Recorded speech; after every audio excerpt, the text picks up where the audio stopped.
Silav roj baş, êvar baş hevanno. Min pir nûçe amade nekirine îşev. Tenê dixwazim giranî bidim ser beyanata dawî ya Mazlûm Abdî di derbarê Rojavayê Kurdistanê di derbarê tekîliya Rojavayê bi dewleta Tirkiye re, bi Şamê re her tiştî dibêje eşkere dikire. Ji rûda wê dilbixwîndara hevpeyvînekê pêkaniye bi Mazlûm Abdî re me bi temamî temaşe kir, xwend û bi qasî ku texmîn dikim çî ku bala we dikişîne min berhev kiriye dixwazim ji we re pêşkêş bikim bi destûra we. Di vê naberê de di derbarê şerê di navbera dewleta Tirk û İsraîlê de nû dest pê kiriye. Ez weke şer pê nas dikim ji ber ku şer e birîndar hene. Belkî eskerên dewleta Tirkiye hatibûn kuştin li baregehên ku bûn hedef. Beyanata İsraîlê heye. Dibêje em bi tuwa wê naxwazin dewleta Tirkiye li Sûriye bicihî bibe yan jî pêş bikeve, berfireh bibe. Rewş bi vî şikliyê destûra we ez hema dest pê bikim. Ji xwe manşeta me hûn li ser ekranê dibînin. Îcab nake ez binivîs jî binivîsînim. Bi vîya we niha Mazlûm Abdî dibêje bi dewleta Tirkiye re tekîlê me rast e rast hene. Fermandarê giştî yê Hêzên Sûriye Demokratîk Qesedê Mazlûm Abdî ji rûda wê re axivî dilbixwîndara re Mazlûm Abdî dibêje şaşiya min e herî mezin ew bû ku min ji bo bi cîhanîna peymana dehê adarê ya bi dewleta Sûriye re pir kêm hewl da. Ji bo vê yekê jî ez maf didim gelê me ku me rexne bike. Mazlûm Abdî ji bo serkeftina Rojavayê Kurdistanê diyar kir ku yeketiya Kurdan ji bo her demê bêtir pêwîst e. Teqez kir ku wê hewldanên wan ên di vî warî de bidomin. Yani yeketiya nava milletê Kurd e ji her demê girîngtir e. Aniha rewşa em tê dane. Bi gotina Mazlûm Abdî metirsiya Daişê hêjî bi dawî nebiye. Xeterî berdewam e. Lê tekuşîna li hember Daişê çawa bibe ew wî eşkere nake. Naveroka hevpeyvînê bi pirsekî zehmet dest pê dike hevanno. Çi dibêje? Dibê ji nava xelkê ji Rojavayê Kurdistanê xelk bê hêvî maye dibêjin Kurd şikestine, Kurdan wenda kiriye, dibêjin 15,000 şehîdê me çêbûn, ew qas jî birîndarê me hene, me şerê Daişê kir. Hêzên Rojavayê Kurdistanê, YPG, YPJ, Qesedê qehremaniyekî pir mezin kir lê encam çi ye? Ew qas fedekarî we kir we çi bi dest xistî heta niha. Niha heqeten jî ev pirsa serekî ye di nava milletê me de tê pirsîn. Bersiva Mazlûm Abdî min jî merex dikir ka em binêrin çi dibêje. Mazlûm Abdî dibêje em mane wateyê didin vê pirsê. Pirsekî gelekî girîng e.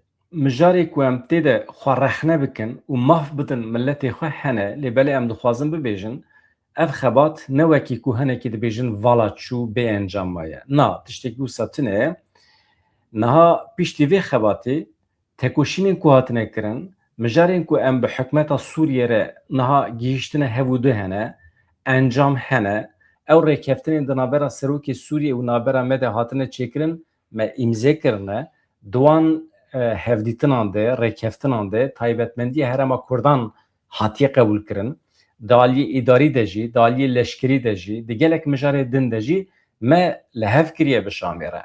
Ew cara yekê me li Sûriye nêzîkbûnekê taybet ji bo vê herêmê hatiye kirin. Herî dawî jî ew rêkeftina 29 meha yekê hebû a çile. Her çi qasî ne li gorî daxwazê me be jî lê belê ev rêkeftin ciyekî Kurdan di hundirê dewleta Sûriyê de dide çêkirin. Tifaqeke fermî heye lê belê em dibêjin ku ev tifaq bibe destûr yan tevlî destûrê bibe xebat ji bo vê divê lê belê niha encamekî heye. Em li ser wan encaman dikarin têkoşîna xwe bidomînin. Ez bawer dikim lê me jî vê yekê zanibe baş e. Yani me bi temamî wenda nekiriye xebatê me didomin. Dibê pirs ev e garantî çi ne ji bo mafê Kurdan bibin destûrî yani destûra bingehîniya Sûriyê de were nivîsandin garantî çi ye? Mazlûm Abdî dibêje li gorî van rêkeftinên me îmzê kirine aliyên navdewletî hebûn. Wekî nimûne Serokê Fransayê Birêz Emmanuel Macron got ez garantûrê siyasî vê rêkeftinê me. Rayedarên Amerîkayê çi yên eskerî çi nûnerên Serokê Amerîkayê di vê pêvajoyê de amade bûn. Her çi qasî tiştekî îmzêkirî nebe jî lê belê em di vê pêvajoyê de bûn û hîn jî dişopînin. Pêkanîna van tifaqan hê jî dişopînin. Aliyekî navnetewî di nava kar de heye çavê sêyemîn. Dîsa jî tiştê ku em bi hikûmeta Sûriye re axifîne pêwîst e ku çareseriyên destûrî jî hebin. Soz hatine dayîn. Di dema pêş me de dema ku Sûriyeyekê nû hate avakirin li ser van tiştan xebatekî were meşandin. Lê ez dibînim ku garantiya herî mezin a ku van destkeftiyên xwe em pê biparêzin taybet di mijara xweseriya Kurdan de ji bo ku bibin beşekî mayîn de beşekî destûrî yeketiya gelê Kurd gereke. Yeketiya hêzên siyasî Kurdan anha şert e, lazim e em xwe xort bikin. Yani garantiya herî mezin ji bo bedestxistina mafê xwe yeketiya milletê Kurd e. Baweyekî xurt tevlî avakirina Sûriye nû bibin ji her tiştî girîngtir niha li ser erdê destkeftiyên me hene. Yani Mazlum Abdî dibêje na ez ne alîgirim ku em bibêjin me gelek tiştê xwe kirine na. Bahsa têkçûnan dike ew were ser Helebê jî. Yani li gorî îtîfaqên ku me bi vê dewletê re çêkirine Kurd li hemû herêmên ku têdane xwe bi rêve dibin çi daliyê leşkerî de çi ji aliyê ewlehiyê ve çi ji aliyê rêveberiyê de divê em wekî hêzên siyasî, hêzên eskerî, wekî millet em xwedî li vana derbikevin, em vana ji dest nedin. Baş e pirs ev e ji rûdawê yeketiya Kurdan çima çênebiye heta niha, çima çênabe li Rojavayê Kurdistanê. Rast e divê hinekî pirskirêk hene, yani ku gavekî ku yeketiyekê Kurdan were çêkirin û bimeşe divê her du alî jî li hev bikin. Divê her du alî rêkeftinekî di navbera wan de duwarê meşandina pratikî de çêbibin. Ji bo ku ev were meşandin hin tişt lazim in. Niha ev tune ye lêbelê em li ser kar dikin. Ev rêkeftin jî wê were çêkirin. Yani yeketiya Kurdan ku hebiye anha tam baş li gorî daxwazan nameşe. Yek ji erkên min êm bingehîn ew e dîsa di nava gelê xwe de bim. Em karibin li cem hêzên siyasîyên Kurdan ên din li gel keseyetiyên Kurdiyên ku hene em bikaribin merciyeke siyasî çêbikin. Ji bo ku em bikaribin li destkeftiyên şoreşê xwedî derkevin, destkeftiyên heyî xwedî derbikevin. Ev xebata me hîn jî didome em dizanin ku zor zehmetî hene lêbelê em dixwazin bi şêwazên nû bi danûstandinan, bi diyalogê bi hemû aliyên Kurdan re bi hêza li ser erdê em bikin ji bo ku em bigêjin armanca xwe divê armancê de xwe em bi ser bikevin. Yani xebat didomin ji bo yeketiya Kurdî. Niha pirsekî din heye li Şamê hûn ê kar bikin, hûn ê hewl bidin ku Kurdistana Sûriye ya jî ev beşê Kurdistanê di belge dokümantên fermî yên dewleta Sûriye de cihê bigire yan na. Yani xebatên we heye ji bo ku ev hemî destkeftên Kurdan bikevin bin garantiya nivîskî li cem dewleta Sûriye. Mazlum Abdî bêje gava ku ev destûra demkî çêbû, destûra bingehîn yani anayasa wê çaxê wan ji me re got ev destûr berê hatiye çêkirin. Hîn berê ku em îtîfaqa dehê adarê îmze bikin destûr hatiye çêkirin. Gotin berê wê hatibû amadekirin. Ji ber wê jî me derfet nedîn ku em tiştekî ku me li ser li hev kiriye em têxin nava destûrê. Yani soz hat dayîn ku eger di dema pêş me de xebateke destûrî were çêkirin, destûra nû were çêkirin, tiştê ku Serokkomarê Sûriye li ser îmzê kiriye gerek têkevin nava destûrê. Di van rêkeftinên me de taybetmendiya Kurdan heye. Mijarên bi zimanê Kurdî ve girêdayî hene. Mijarên girêdayî mafê Kurdan hene. Ev mijar gerek têkevin nava destûra bingehîn ya Sûriye. Hinekî soz hatine dayîn em ê jî bişopînin. Dibêje Mazlum Abdî. Em gerek li Şamê bin, em gerek di nava dewletê de bin, em gerek ji bo vê xebateke taybet bidin meşandin, ji bo ku tiştên li ser erdê hene têk neçin. Meseleya ziman wê çawa be, ew jî mijarekî mühîm e. Mazlum Abdî dibêje ji bo me rojeva yekem mijara herî mühîm meseleya ziman e. Ez vê agahiyê bidim her kesî di rêkeftina 29 çile de ya ku me îmze kir wê çaxê hatibû nivîsandin ku Mersûma Sêzdan ya Ehmed Elşara were bi cîhanê. Min wê çaxê ew qebûl nekir. Min got Mersûma Sêzdan di meseleya zimanê Kurdî de têrê nake.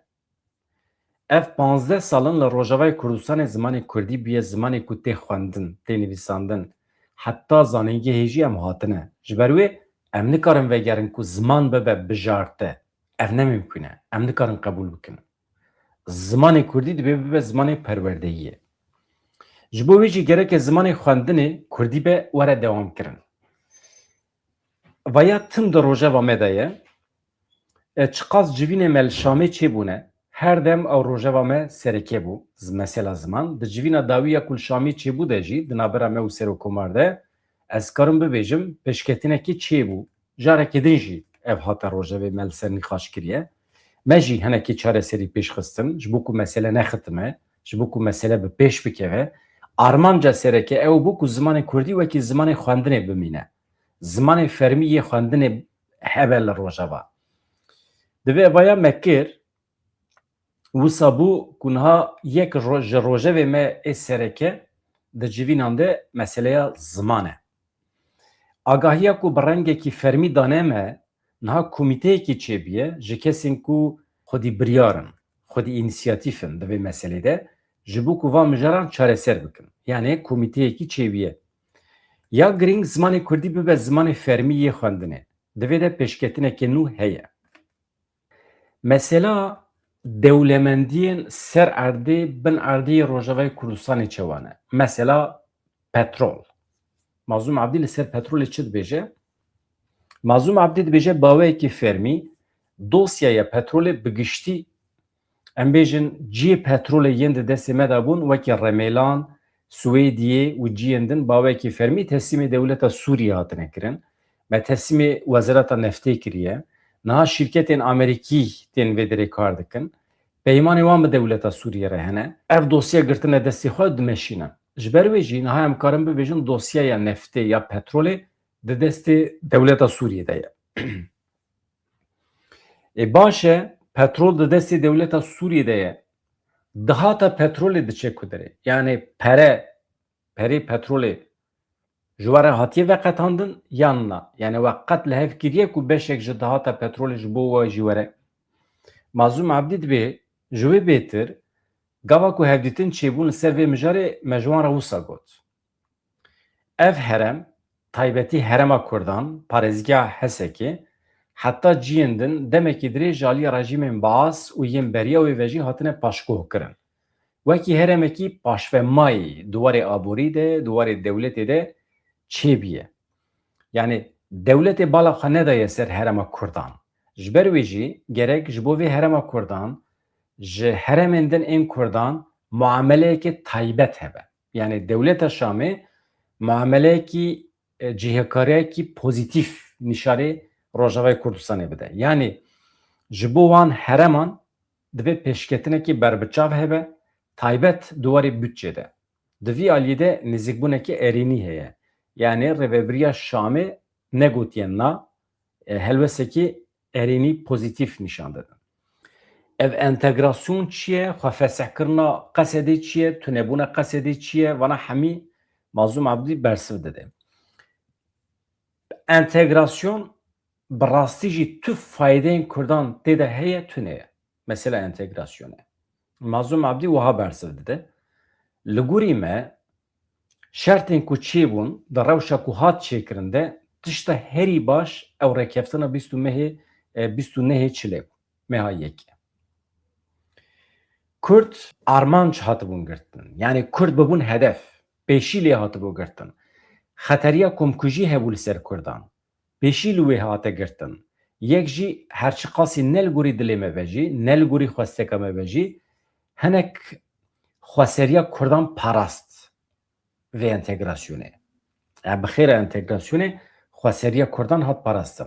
Herî kim rekeftina ku li ser wê esasê niha entegrasyon dimeşe, esas em bi xwe nabêjin entegrasyon. Em zêde naxwazin li ser wê jî bisekinin. Em dibêjin bi cîhanîna rekeftina bîst û nehê meha yekê. Ev peyv baştir e ji entegrasyonê. Yani em ji yani gotina entegrasyonê tercih nakin. Ji ber ku me tifaqekî çêkiriye bi Şamê re, di wê tifaqê de zelal e ka em çi bikin. Niha em ê wê tifaqê bicih bînin. Ji bo hêza me ya leşkerî me biryar girtiye hêza me ya leşkerî bibe beşekî ji artêşa Sûriye. Lêbelê em dîsa gerek bi nasnameya xwe tevlî artêşa Sûriye bibin. Wekî Kurd em tevlî dibin. Fermandarê Kurd tevlî dibin. Leşkerên Kurd tevlî artêşa Sûriye dibin. Lîwayên Kurd têda cih digirin. Yani em bi nasnameya xwe da artêşa Sûriye de cih digirin. Ji bo cîwanên Kurd yên ku di nava Qesedê dane, karibin de heremê xwe de askeriya xwe bikin, ji bo ku karibin heremê xwe biparêzin, di aynî demê de jî bibin beşekî fermî ji artêşa Sûriyê. Ji bo me rêbaza herî baş ev e, dibêje Mazlûm Ebdî. Yani entegrasyonê zirar nedaye me, faydên entegrasyonê hene, dibêje Mazlûm Ebdî. Bînin bîra we ji gotina entegrasyonê zêde kêf nagire, pêkanîna peymana 29 çile wisa pê nasê dike. Ê baş e Qesedê kengî hildiweşe, yani demekî diyarkirî heye ji bo hilweşandina Qesedê, ji bo xwe fesihkirinê, hûn zanan ew jî beşekî pêvajoya li Tirkiyeyê. Mazlûm Ebdî wiha bersiv de, na, em naxwazin peyva hilweşandinê zêde bikarbînin, em dibêjin Qesedê kengî bi tevahî tevlî artêşa Sûriyê bibe wê demê ye. Yani ez bawer dikim di demekî kin de pêvajoya tevlîbûna Qesedê bi tevahî ya nava artêşa Sûriyê bi dawî dibe. Mesela gava ku em bibêjin êdî tevahiya hêzên Qesedê yê ku mane giş tevlîbûn, niha em di dawiya wê pêvajoyê de ne. Wê çaxê em ê bibêjin ew pêvajoya tevlîbûna Qesedê ji bo artêşa Sûriyê bi dawî bû. Êdî wê Qesedê bi navekî din karê xwe bidomîne. Yani beşekî artêşa Sûriyê. Êdî Qesedê namîne. Yani êdî dibe lîwaya Qamişlo yan jî lîwayên din. Lê navê Qesedê namîne. Ama Mazlûm Ebdî dîsa jî dibêje em ji vî re nabêjin hilweşandin, dibêjin guherîn û veguherîna Qesedê.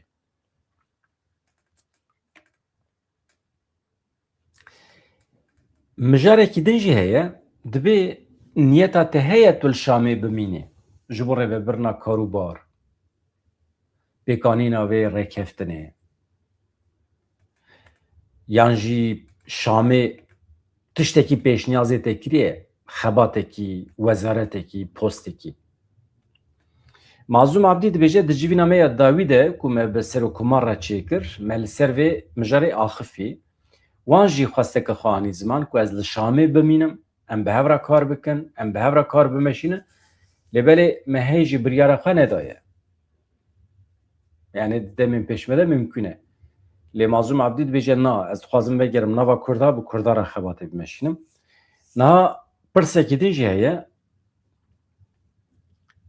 gelo Mazlûm Ebdî di demên pêşme de wê partiyeke siyasî ava bike yan na, hûn zanin di çapemeniyê de hate gotin, Mazlûm Ebdî wê serokatiya partiyeke siyasî bike ji bo ku karibe tevlî hilbijartinên li temamê Sûriyê bibe. Yani raya Durziyan bigire, raya Elewiyan bigire, yan jî raya kesên li Şamê bigire, ê Ereba, Erebî ku kêfan tê ji Mazlûm Ebdî re yan jî ji partiyê wê re. Pirsekî wisa heye, hûn jî merak dikin, bawer dikim. Mazlûm Ebdî dibe na, ne şerte tenê partî be. Rast e, xebatekî siyasî heye, lê ne şerte navî partî be. Berê jî me beyan kiribû. Ji bo min girîng e, valahiya ku ji tevlîbûna Qesedê ya nava artêşa Sûriyê derdikeve, divê vala nemîne. Ew mühîm e. Yani kesên siyasî yên li derdora Qesedê hebûn, tekiliyên Qesedê yên derve hene, tekiliyên xwe yên hundir hene, ew bi xwe xebatekî, kedekî mezin hatine çêkirin, ji bo ku ev valahî çi nebe, gereke cismekî siyasî were çêkirin. Êdî ew dibe partî, ew dibe cephe, ew dibe hereket, dibe tevgera meselekî din e. Yani tiştekî wisa lazim e. Qesedê jaliyê eskerî ve tevlî Şamê bû, lê jaliyê siyasî ve jaliyê derdorên navnetewî ve valahî heye. Ew qas dostê me hene, ew qas mirovên siyasî hene, yan jî îtîbarekî Qesedê heye, vana mirov çi dikare kanalîzê tevgereke siyasî bike. Mazlûm Ebdî wî difikire, wê valahiyê me çi dikare dagire. Yani ji bo wê valabûnê dagire dibe hûn ê hereketeke siyasî bidin dest pêkirin. Rast e, belê dibêje Mazlûm Ebdî, ji bo ku ev valahî were dagirtin, ez ê bi dil û can piştgiriyê bikim. Ez ê piştgiriya hereketekî wisa bikim, lazim e jî, lê dîsa jî ji xeynê wê gavên din eger gerek bin ji bo ku em têkevin xizmeta milletê xwe, elbet em ê wan gavan jî bavêjin. Lêbelê ew heye, di roja me de em wê valahiyê baweyeke siyasî dagirin. Haya mühîm e. Niha pirsekî din, gelo alîkariya aborî ya Amerîkayê ji bo we didome yan na? Yani Amerîka ku ew xwasa bi salan li cem we bû ve bi hev re şer kir, alîkariya wî ne tenê ya aborî, her cure alîkariya eskerî aborî ji bo we heye yan na? Mazlûm Abdî dibêje na. Niha tu alîkariyekê Amerîkayê ji bo me tune ye. Demekî dirêj e sekîniyê jî. Sebebê wî jî eşkere dike ya. Sebebê wî jî eşkere dike ji xwe. Avrupa û Amerîka pirs ev e. Yani pişta xwe bû eva kirine. Piştî ku Daeş têk çû Amerîka û Avrupa yani xıyanet li we kirin. Mazlûm Abdî dibêje na. Em wisa nafikirin. Yani em û Amerîkayê, em û Avrupayê em bi hev re şeffaf bûn. Me tu sozekî nedaye hev. Di çarçova şerê li dijî Daişê de em li cem hev bûn, rast e. Me tu sozekî ji Ewropiyan yan jî ji Amerîkayê negirtiye. Di wî aliyê de ez nikarim bibêjim xıyanet li me hatiye kirin. Ji ber ku soz nedane me.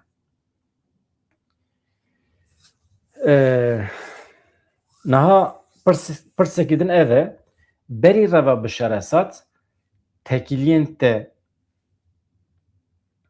bi heteşê re çawa bûn? Ev ê rêxistina çekdarî ya Ehmed El-Şara. Em jî re dibêjin Heyeta Tehrîr Şam. Dibe tekiliya te weke Mazlûm Abdî bi wan re qet çêbû. Dibêje yên hevalê min hebû tekiliya hevalê min bi heteşê re hebûn. Yani hevalê me bi Heyeta Tehrîr Şam re tekilî wan ji ber kîjan sedeman hebûn? Ji ber meseleyên coğrafîk lazım bû. Hem li Efrînê û hem jî di nava me de bûn, li herêma me bûn qismekî wan, mecbûr hevalê me bi wan re di nava tekiliyê de bûn. Lê baweyekî şexsî, tekiliya min a şexsî bi wan re tune bû. Dibêje demekî em li cem hev bûn, yani em û heteşe. Mesela di sala 2012 de, di sala 2013 de wê çaxê di navbera me de şer çêbû, di navbera me de rêkeftin peyman jî çêbûn. Wê demê hevalê me rayedarê wan dîtin, me tifaq çêkirin, danûstandin çêbûn. Carnan şer jî çêbû, gelek caran li hevhatin çêbûn. Pêvajûyek hebû tabî. Piştre jî hevalê me yên Efrînê, ew jî li Idlibê nizîkî hevûdine weke li erdnîgarî nizîkî hev e. Gelek mijarên hevbeş di navbera wan de hebûn. Fermandarê me yên li Efrînê dîsa bi wan re ketin nava danûstandinan. Berê Rêveberiya Tehrîr Şamê berê wê jî Cephetül Nusra hebû. Tekilî wê demî jî hebûn. Lê tekiliyê min ê yekser şexsî dema ev şerê dawî ê beriya ku Şam bikeve, yani beriya ku heteşe êrişê Şamê bike, di navbera me de telefon çêbûn, tekilî çêbûn. Ama kengê dema ku êrişê ser Şamê hate kirin, wê demê tekiliya me çêbû bi wan re. Yani çima tekiliya we çêbû? Yani gelo ji we alîkarî xwestin? Mazlûm Abdî dibêje rast e, erê berî ku Şamê bigirin, tam di dema şer de bû, wê çaxê ji bo ku tekilî çêbibe, ji bo ku em bi hev re şer nekin, ji bo ku em karibin alîkariya hevûdû bikin, wê çaxê em li hev geriyan.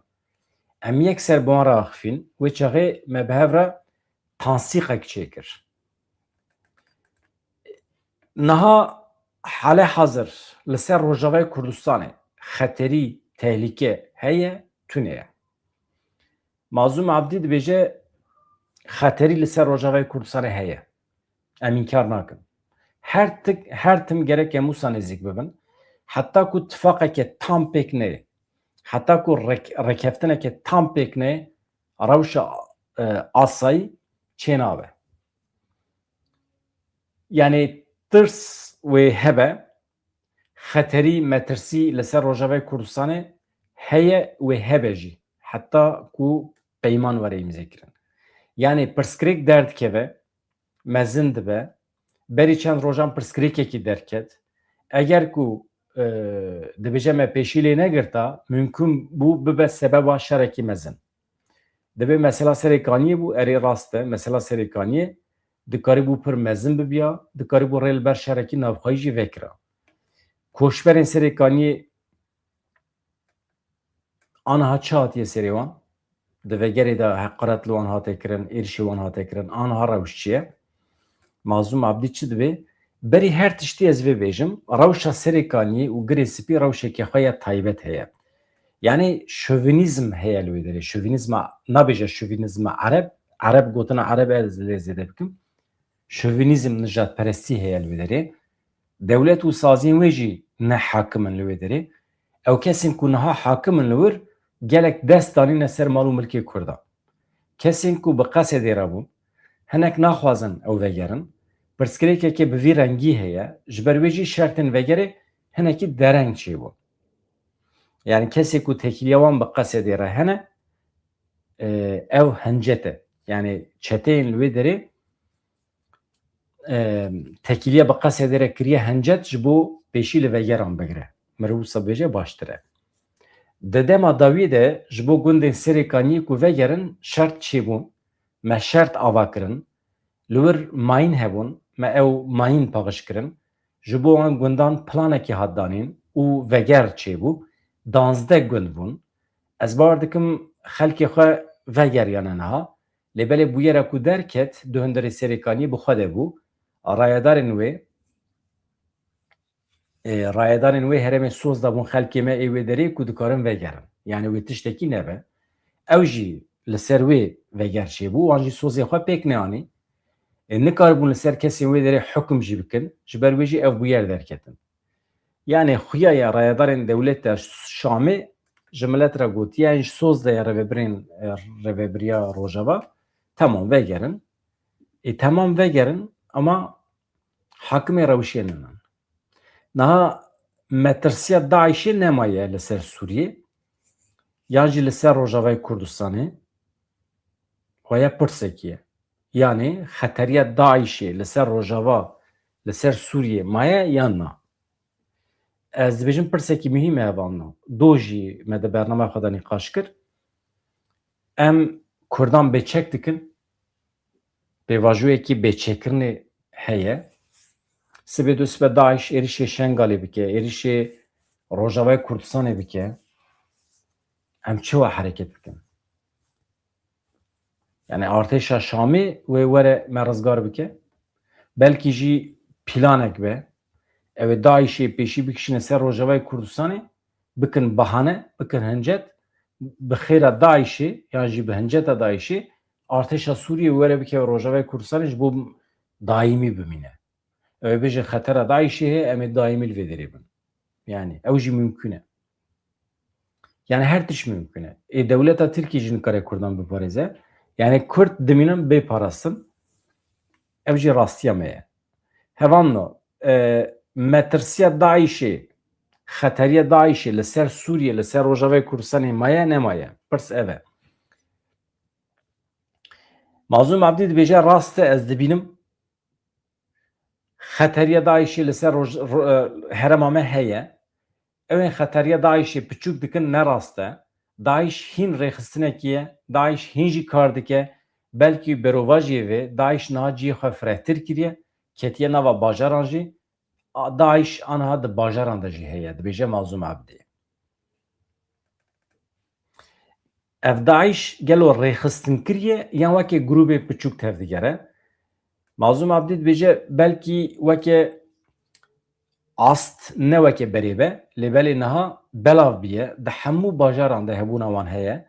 Mesela berê di bajarên mezenên Sûriyê de nebû, lê niha di wan deveran de jî êdî bicih bîye. Niha gilî û gazincên xelkî heye, dibêje mesela belkî ev pirsa we jî hevan no, hûn jî pir caran pirs dikin, binêrin hûn çi dibêjin? Ya desthilatdarî di destê we de bû. Di destê rêveberiya Xweser de bû. Sebeb çi bû? Dihatekî we jî hebû, perê we jî hebû, hikûmetekî we jî hebû li vê derê. Çima bi qasî ku dihate xwestin ve xizmeta Rojavayê Kurdistanê nekir? Bajarê we çima di nava feqîriyê de ne? Hem Hesekê, hem Dêrik, hem Qamişlo, hem Kobanî. Ev feqîrî û sefalet çi ye?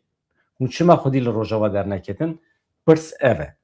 Ka min dirim Mazlûm Abdî çi bersiv dide? Halbuki yani 14 salan hükmeteki hebû li Rojava û perîwan jî pir bû yani. Mazlûm Abdî dibêje mijara rexnê em qebûl dikin. Tamam. Em bêjin rêveberiya Xweser berpirsiyar bû, xizmet dida meşandin, kêmasiyê me hene. Lê dîsa jî divê em bibêjin li gorî derfetên di destê rêveberiya Xweser de li gorî wê xizmeteke pêşkeş nekir. Di wî astê de ew jî rast e. Mijara rexnê ye, niha em rexnedayîna xwe didin. Lêbelê divê em rewşa ku em tê re derbas bûn jî ji bîr nekin. Em xwe ji rewşa Sûriyê cuda nekin. Ez bawer dikim ku ev jî divê adîl be. Yani heta berî salekî jî divê em ji bîr nekin, heta berî ku şam bikeve, hemû binesaziya Rojavayê Kurdistanê hatin bombebarankirin. Elektrîk hate bombekirin. Şaredarî hatin bombebarankirin. Eger li ser Sûriyê ambargo carekî hebiya, li ser herêma me, li ser me 2 cara ambargo hebû. Pirsgirêk hebûn. Em ji şer derketibûn. 15 salan em di nava şer de bûn. Ji ber wê jî em bibêjin, tiştî ku em dibêjin rast e. Gelê me mafdar e. Gava ku rexne dikin, heqê wan heye. Derfetên di destê me de hebûn, diviya bû mecbûr rêveberiya Xweser bêtir bixista xizmetê. Vê yekî em qebûl dikin. Lêbelê em gerek gava ku dinirxînin jî, em gerek zor û zehmetiyên vê herêmê jî li ber çavan bigirin. Niha hûn weke rêveberiya Xweser, hûn wekê Mazlûm Abdî Sûriyeyeke çawa dixwazin? Yani ji aliyê siyasî ve Sûriyeyeke navendî, nenavendî, federatîf tiştê wisa. Mazlûm Abdî dibêje em di wê baweriyê de ne, tiştî ku berê çêbû di dema Esad û Baas de çêbû, sebebê xwe herî esasî hikûmetekî merkezî yê mutlaq bû. Ew navendî bû. Esas sebebê hemû xirabiyên ku hatine çêkirin, zulma ku hatiye çêkirin, ev bû. Mesele merkeziyetçî bû. Ji ber wê di siberoja Sûriyê sîstema navendî neçareserî ye. Sûriye beriya niha tecrübe kiriye. Bi ser neketiye. Em tiştê ku berî hatiye tecrübe kirin, gerek carekî din tecrübe nekin. Ji ber wê jî sîstema herî baş ji bo Sûriye ew e, sîstemekê nenavendî be. Ji xwe nêrina me jî wisa ye bi vî rengî ye. Pirsekî din jî ji Mazlûm Abdî tê pirsîn, tekîliya we bi dewletên cîran re, bi taybetî navbera we û dewleta Tirkiye çawa ye? Tekîliyekî çawa ana heye? Mazlûm Abdî dibêje eger em qiyas bikin bi rojên berê re, aniha tekîliya me û dewleta Tirkiye baştir e. Li gorî berê salekî, yani her em ji terefê dewleta Tirkiye ve dihatin bombebaran kirin. Binesaziya me dihate bombebaran kirin. Em tev dibûn hedef. Niha demekê wisa ye ku êdî di navbera me û dewleta Tirkiye de agirbestekî heye. Kanalên vekirî yên diyalogê hene. Em bi hev re di nava danûstandinê de ne. Em dixwazin ev bêtir bi pêş bikevin, ji mijara agirbestê derbas bibe mijareke ku em karibin têgihîştinê di navbera xwe de çê bikin. Êdî em û Tirkiye, yani dikarin bavekî asayî wekî her kesî bi hev re danûstandinê bikin. Hevdîtinên me bi dewleta Tirkiye de rast hene.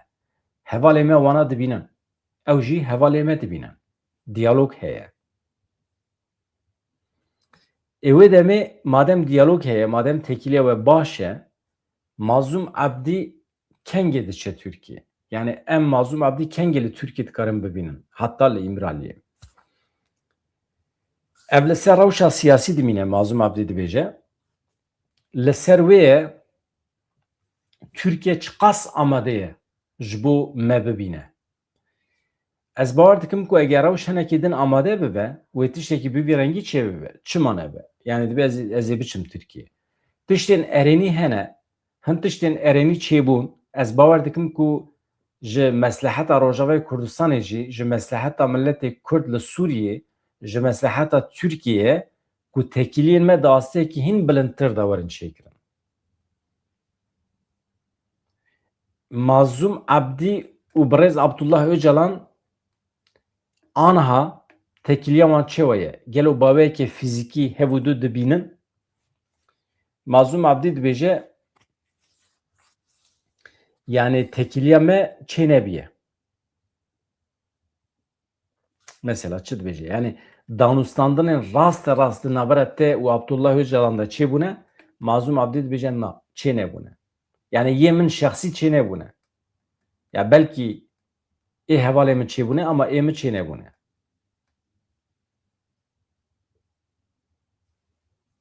Yani dibêje eger tekiliya me û Tirkan hinekî pêş bikeve, îmkanê min çê dibe ez Abdullah Öcalan rûbirû jî bibînim. Ev girêdayî pêşketina tekiliyê me bi Tirkan re ye. Niha rêkeftina bi Şamê re rola Öcalan çi bû? Mazlum Abdî dibêje rola Öcalan rast e di vê rêkeftina me de yani peymana me ya bi Şamê re hebû, rolekî pozîtîf bû, erênî bû. Sebebê ku niha agirbest heye û Tirkiye li vir naxe, sebebê ku êriş tune ne, bandora wê yekser ew pêvajoya ku li Bakurê Kurdistanê Tirkiye hatiye destpêkirin yekser sebeb ew e. Yani bi xêra pêvajoyê dewleta Tirkiye êrişê me nake. Ez bawer me eger ev pêvajo bi pêş keve, wê di aliyê erênî de bandora xwe zêdetir hebe li ser herêmê. Navbera we û Başûrê Kurdistanê çawa ye? Mazlum Abdî bersiv dide. Navbera me baş e. Yani ez bawer dikim ku niha di dema herî pêş de ye. Tekiliyê me bi her kesî re hene. Bi Hewlêrê re, bi Silêmaniyê re, di vê pêvajoya nû de Başûrê Kurdistanê dikare bêtir rol bilîze. Ew dema şer bû. Dîsa di gelek aliyan de alîkariyê wan hebûn. Lê niha di dema avakirinê de di serî de duwarê aborî de di aliyê hilberînê de hem di aliyê siyasî dîplomasî de ez bawer dikim ku pêwîstiyekî me ya bêtir ji berê heye. Yani ji berê tekiliya me yek car be, pênc car be, niha dibe du qat be. Tekiliyên Başûrê Kurdistanê bi hikûmeta Şamê re jî baş in. Ew jî dibe faktoreke ku em bêtir di vê çarçovê de yani em û Hewlêr, Silêmanî û Şam pêk vekaribin xebateke hin baştir bi hev re bimeşîne. Pirsekî din jî heye, gelo Şam hazir e postên siyasî bide we. Yani ew erka ku me bas kir wezaret dibe, alîkarî dibe, wekî alîkarê serokkomar dibe. Yani postên siyasî di wê manê de dibêjin.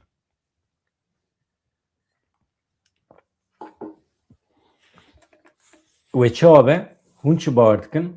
Evan ez ê werim peyamê we bixwînim. Mazlum Abdî dibêje ez bawer dikim yani Şam amade ye. Şam dixwaze wezîfeyekî, postekî bide me. Li ser van tiştan dibe em axivîne, ew li bendê ne ku ew meseleyê entegrasyonê hinekî pêş bikeve, temam bibe ji bo ku gavên bi vî rengî bêneavêtin. Hûn di entegrasyonê de lezê dikin yan na? Hûn dixwazin entegrasyon di zûtirîn demê de çêbibe? Mazlum Abdî dibêje bi xwe li gorî rêkeftinê gerek bû di meha sibatê de biqediya. Bi xwe dereng ketiye. Sebebê derengketinê ji her du terefan e. Yan jî belkî jî ji wan e jî, ji me yê jî. Di vî aliyê de ez naxwazim zêde bixim stûyê hin derdoran. Lêbelê pêvajoya entegrasyonê gelekî dirêj bû, dereng ket. Êdî me plan kiriye ku di nava vê mehê de entegrasyon bi temamî biqede. Yani pirs tu hêviyê didî Kurdan, tu dibêjî em neşkestine, em bi ser dikevin. Tiştekî wisa em dikarin ji miletê Kurd re bibêjin. Mazlum Abdî dibêje na.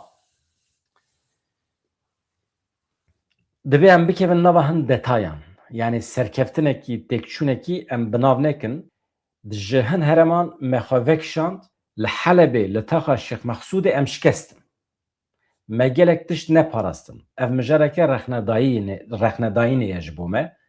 Heremekê Kurdan bû, tifaqekî hatibû çêkirin, ew tifaq gerek pêk bihata, îtifaqa yekê Nîsanê. Em jî para xwe tê de dibînin. Rastî mijareke rexnedayînê ye. Tiştê herî baş ew bû ku gerek ew tifaq pêk bihata ji bo gelê Şêx Mexsûd. Sebebê wê gelekin. Me di nava xwe de muhasebeya xwe kiriye. Me hesab jî ji hev pirsiye. Yani me ji hev pirs kiriye. Di vî aliyê de piştre jî em ê bi gelê xwe re jî divê em ji gelê xwe re jî ragihînin. Li navçeyên din yani mesela li Dêrezorê bi rastî jî li wê derê ام هنکی کشیان هنکی خلطی چی بون لوی دریجی ونداهین کو گرک من ندا بانا مدان مجرن رخنه داینه نه ام جبو گلی خواه ام دکارم وانتشتنا ببیجن yani pir nakeve detayan lê dişer de kêmasiyê xwe vekişîna xwe û têkişûna xwe qebûl dike. Lê vê jî li gotinê xwe zêde dike binêrin. Dema me dît ku li vir şer bi pêş dikeve me biryar da ku em bikişin. Em vegerin heremên Kurdî. Yani em ancak heremên Kurdan dikarin biparêzin. Ew baweriya me bû. Sebebê ku wisa bi acele em vekişiyan û em hatin man herema sekinin ew bû. Rast e duwarê eskerî de xetayê me hebûn, daliyê leşkerî de mijarên ku em li ser bisekinin hene, lêbelê me nexwast li wê derê heta dawiyê em şer bikin. Me çi kir em vekişiyan. Em hatin heremên Kurdan. Piştre ez bi xwe derketim ragihandinê ber ekranan.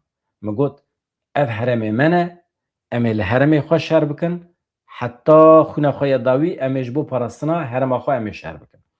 Dema ku ez derketim ser ekranê me got êdî em ê li heremên Kurdî şer bikin. Parêzgeha Hesekê, herema Cizîrê ne reqa û dêrezorê. Ji bo me ev der mühîm e. Me ji dewleta Sûriyê re jî got. Me ji Amerîkiyan re jî got. Me ji her kesî re got. Em ê li vir bisekinin. Em ê li heremê xwe şer bikin. Piştre hûn dizanin rêkeftin bi pêşketî xwe peyman çêbûn, şer sekinî. Ji bo wê eger em bi vî rengî binirxînin, wê hin baştir be. Ji bo min ev mijara rexnedayînê ye, lêbelê gerek bi şêwazekî din ew were rexnekirin.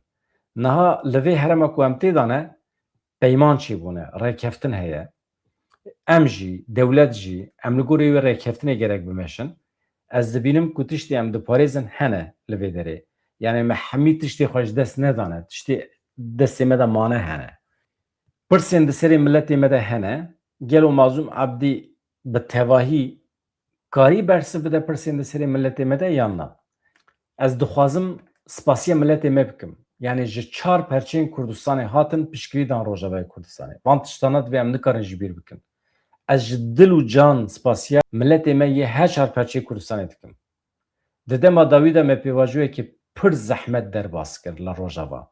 Em dizanin gelê me gelekî pê êşiya. Ez dixwazim bibêjim em bêtir êşiyan. Ji ber ku hevalê me şehîd bûn.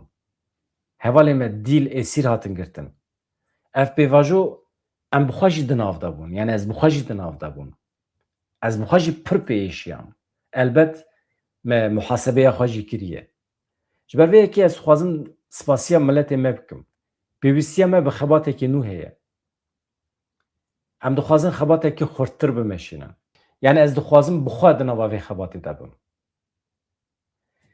Em çi ji gelê xwe dixwazin, gelê me van pêvajoyan derbas bike. Gelê me hemû bila bihêvî be, hêviya xwe biparêze.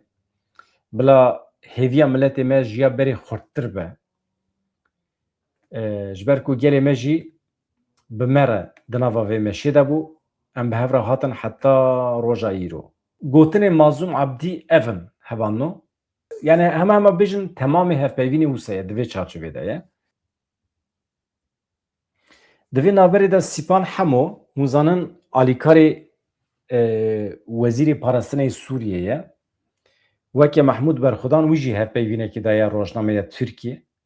Ya ez fehm nakim rêveberên me çima hevpeyvîn didin rojnameyên Tirkiye. Mesela Sîpan Hemo îro derketiye dibêje na ez hevpeyvîna bi rojnameya Tirkiye re red dikim, gotinê min berûva jî kirine û nizam çi. Ya heqeten dünya alem zane gotinê we berûva jî dikin. Yani qaşo gotiye dewleta İsraîlê ji vê pêvajoyê nerazî ye. Ji entegrasyona me nerazî ye, hez nake.